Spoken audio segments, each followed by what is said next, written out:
Check this out. I was fixing up some F23 differentials. I pulled this one apart.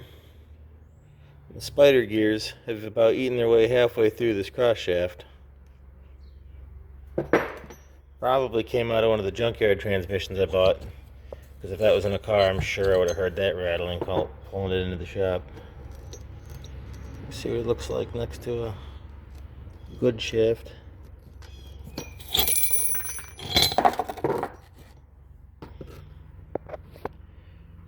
Kind of see just how wallered out that gear is. It's pretty crazy. Sure, that one's been nice and abused. Technically speaking, I could weld that up, but it's really not worth it because I got so many extras. But that's not today's project. Today's project is wiring. Making another standalone harness for our backup car.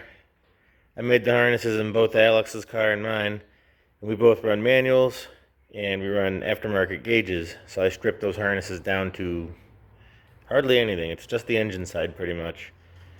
This backup car of ours going to want to run the stock cluster just for cost's sake, and I've had some other guys request that I make harnesses like this, so I took today to figure those out. This is the whole entire wiring harness from a Cavalier, bumper to bumper,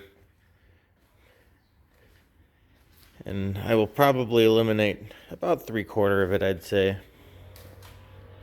I'm kind of combing over some diagrams.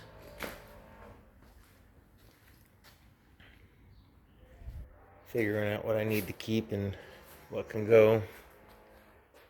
Set this down.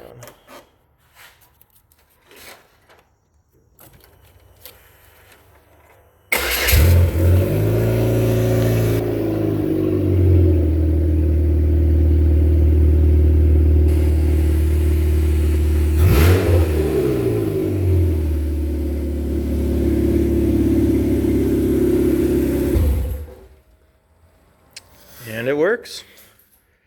Now I just got to button up this mess, and then I can turn this extra harness into a standalone harness with stock cluster support. Let's see how this goes.